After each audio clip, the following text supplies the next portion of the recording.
राठौर साहब अस्सलाम वालेकुम। वाह मुबारक होगा, सीज फायर हो गया। वालेकुम सलाम जी। जो सानू पता है कि जंग दा होनी कोई नहीं, ਅਸੀਂ ਪਹਿਲਾਂ ਹੀ ਦੱਸ ਛੜਿਆ ਹੈ ਕਿ ਜੰਗ ਦਾ ਇਹ ਦੋ ਮੁਲਕ ਜਿਹੜੇ ਨਾ ਵੀ ਮੁਤਮਲ ਹੀ ਨਹੀਂ ਹੈ ਜੰਗ ਕਰਨ ਦੇ। अच्छा, ये दसा कि सीज फायर दा होइया, लेकिन अज जिहड़ी इंडियन एयर फोर्स है उन्होंने एक कोई ट्वीट बड़ी वायरल है कि हाले भी जिहड़ा ना ऑपरेशन सिंदूर जारी है, उसका क्या मतलब है? ਉਹਨਾਂ ਬਿਲਕੁਲ ਬਲਕਿ ਟਵੀਟ ਕੇ ਜੀ ਉਹਨਾਂ ਦਾ ਸਮਝੋ ਪ੍ਰੈਸ ਰਿਲੀਜ਼ ਆਪਣੀ ਜਾਰੀ ਕੀਤੀ ਨਾ, ਉਹ ਤਾਂ ਸੱਚ ਕਹਿ ਰਹੇ ਨੇ, ਠੀਕ ਕਹਿ ਰਹੇ ਨੇ। ਉਹਨਾਂ ਦਾ ਆਪਰੇਸ਼ਨ ਦਾ नहीं, सच कह रहे हैं, मतलब फिर सीज फायर कुधर गया?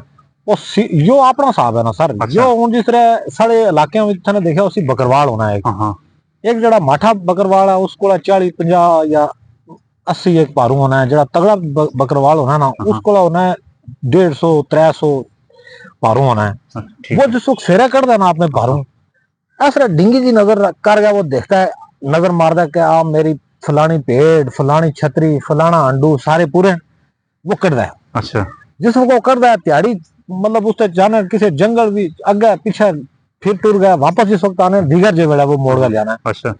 उस वक्त फिर वो नजर मारदा ऐसे डिंगी त्रेड़ी कर गया नजर, उसको असं कहने पेंगी नजर। अच्छा। पेंगी नजर करके वो जिस मारदा ना देखता है कि मेरे पारू पूरे हैं। अच्छा। ते कोई उसको पता होना कि कोई शेर चाल या शेर बाजू का तो उसके सामने भी चाल जाना है। अच्छा। कोई सिंह हो गया, उसको शेर नु साढ़े करके ना सिंह, दुआ रिछ मार जाना है और कोई चीजा मार जानी है, तो वो उसको पता होना है कि ये मार गई। ठीक है। तो ये जड़ी सारी के कहने अपना इंडियन एयरफोर्स है, अच्छा। इसमें भी यही वारदात हुई है। अच्छा। इससे कोई पारू जाया हुए, अच्छा। अब कुछ शेर मार गया, ठीक है। अब इसनु कुछ धक्के पता जख्मी हो अजा मुड़ गए अपने बैग विच पहुंचे ना हो। अच्छा। कुछ जगह उन्हों का इंतजार हो सी इसनु कि वे मुड़ गए पहुंचन। अच्छा। फिर न्यू पढ़ावा भी पेना हो सी कि जेड़ा शेर मार गया वे उन्होंने मत कोई इधरों या उस पासे थी या खब्बे थी सजे थी या इस बड़ी हेठू आन मत कोई जहाज आन गए, राफेल निकला है या कोई दुआ जहाज निकला है। अच्छा। वो काफी दिनों तक उसका यो जड़ा ना ये ऑपरेशन इसी तरह रह सीगा, क्योंकि वो कहना ना जारी है। हाँ। वो ऑपरेशन उसका जिस वक्त उसको पूरा यकीन हो जासी कि यार कोई शेर खा गया, मार गया कोई, तो उस वक्त वो आराम ना बैठ सी, उस वक्त उसका ऑपरेशन कंप्लीट हो सी। बाकी इंडिया ने ओवरऑल देखो ना, उसका जरा वजीर खारजा है उसने भी क्या, दुनिया ने भी क्या, जो मतलब हुकूमती सतह पर उन्होंने इसको तस्लीम किया जैसी फायर बंदी हो गई है। ठीक है। तो उन छोटे मोटे वो एयरफोर्स नाल ज़ाहिर है उस नाल तो बड़ी अंदर गुजी लगी हुई है। अच्छा, ये मतलब मसला उन्होंने ये है कि पारू घूमे हुए, उससे पारू घूमे में वो कुछ शेर खा गया था। अच्छा। अब उसका उसको पता है, लेकिन उसको पढ़ावे पे हूं वे पढ़ावे कब खत्म होने, जब तक वो कह रहा सोचता उसी के कहता इस बड़ी हेठू उधरों उस जंड हेठू निकला सी कोई, वे पढ़ावे ज़ाहिर है उसने वे वो ऑपरेशन उसका जारी रही तब तक। और केड़ा ऑपरेशन है उसका। तो बाकी ये दसा कि कल तो मुज़ाकरात शुरू हो रहे हैं इंडिया पाकिस्तान में, और मेरे ख्याल सऊदी अरब मेजबानी कर रहा है। ये दसा कि मुज़ाकरात किस तरह चल सी कम आगे? सर थोड़े सवाल और आन थी पहला मैं एक थोड़ा लंबी भी हो जाती साड़ी आज की गलबात, या गल कर कि एक बड़ी खुशैन गल हुई, एक बड़ी खुशी का मौका है कि देखो ना यो जंगी मामला ये इस तरह पूरी इंसानियत, पूरा खिता, पूरा सिस्टम तबाह होना है। यो एक बड़ा बिलखसूस, क्योंकि इस ऊपर जंगी जुनून का वो सवार आया अपने भारत ऊपर, तो उसका लथा उसको जल्दी होश आ गया, उसने चंगा फैसला किया। और इसकी मैं ट्रंप की तरह जरा ना बड़ा उसकी तारीफ कर सके, एक थोड़ा जा लेट ही कर गया लेकिन अच्छा फैसला उसने किया, जो फैसला जरूरी है, क्योंकि इस बहुत सारे लोग मुतासर हो रहे हैं। LOC बिलखसूस आज भी थोड़ा पता हो सका कि LOC ऊपर आज भी वो दादोशुमार इधरों भी जारी किया, उन्होंने जारी नहीं किया। आम लोग जेडे जेडे मुतासर हो रहे हैं, बच्चे मुतासर हो रहे हैं, खवातीन मुतासर हो रही है, सिविल आबादी मुतासर हो रही है, तो लोग जो ना उन्होंने सह लिया, खुशी का मतलब इतमान होया, वो होश खौफ और रास की जी फिजा है वह खत्म हुई।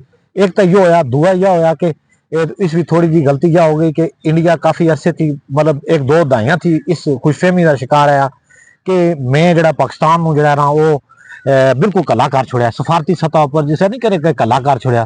तो चलो उसना भरम खत्म होया ना। हाँ, उसने क्या कि मैं पूरी दुनिया भी जरा ना मेरे हर मुल्क जरा ना क्या सऊदी अरब मुसलमान मुल्क सारे मुल्क मेरी एक आवाज ऊपर जरा ये असं किसी की मतलब हमायत नहीं कर रहे, लेकिन एक हकीकत है उसकी यह सोच आई कि हर मुल्क मेरा जरा ना वो कर सीगा, मेरा साथ दे सी अगे आसी।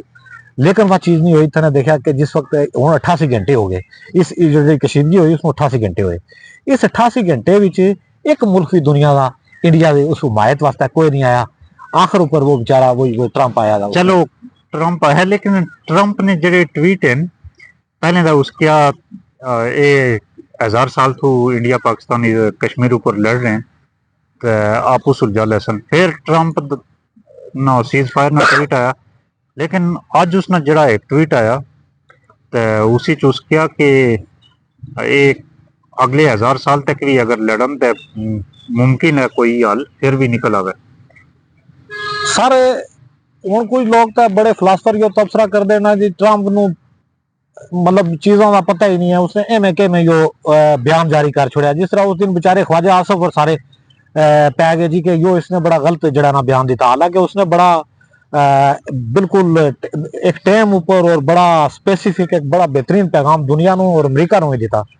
ट्रंप का भी इस जड़ी गल की है ना उसने उसी कोई ना कोई मकसद जरूर होसीगा ते यो आने कल ही पता लग सी। दूसरा तुसी मेरा थोड़े ना सवाल है क्योंकि थने किताब भी लिखी है, उस किताब विच पूरा एक चैप्टर है इंडस वाटर ऊपर उस वाले नाल भी बाकी भी कल टेबल टॉक हो रही है। सूदिया मेजबानी करसी या जड़ा भी मेजबानी करसी ज़ाहिर है इन्होंने बैठना है एक जगह ऊपर। तो तुसी मैनू यह दसो सर कि इस टेबल टॉक विच पाकिस्तान एक पोजीशन ऊपर आया है।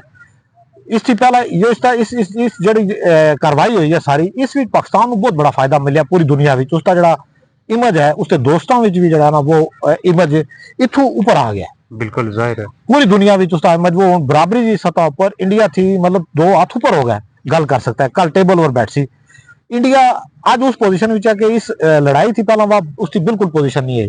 आज इस पोजीशन में कि वो बहुत सारिया चीज़ा अपने सफारतकारी के जरिए या टेबल टॉक के जरिए बहुत सारिया अपनी चीज़ा अपनी गल्लां मतलब मनवा सकता है। उसी 2-3 चीज़ें हैं ना। राठौर साहब एक चीज देखो कि इंडिया बैकफुट ऊपर तो बहुत ज्यादा है। मतलब मोदी ये कह रहा सी बार बार के असी पाकिस्तान नाल गल नहीं करनी और बार बार ये गल कर रहा सी कि मैं पाकिस्तान नाल गल नहीं करनी, मैं इंडिया पाकिस्तान नाल गल नहीं करनी।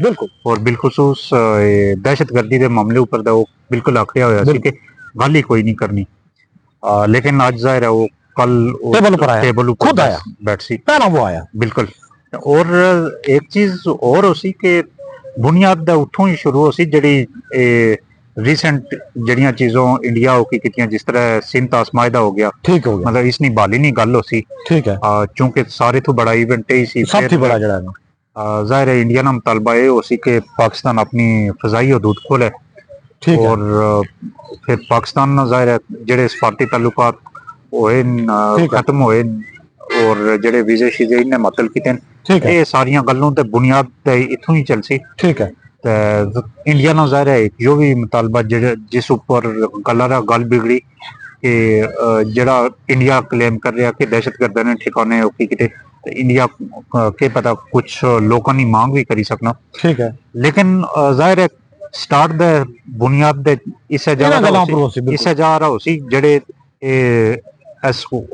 हालिया वाकयात जड़े मुअत्तल होए और पाकिस्तान इंडिया दो तरफा मतलब पाकिस्तान उन्होंने एयर स्पेस बंद की थी, इंडिया सिंध आसमाइदा मुअत्तल किया और इस तरह दी चीज़ों बुनियाद इतना हो सीधा गल आगे चल सी गल आगे खान तक चलनी जो एक चीज़ देखनी पैसी।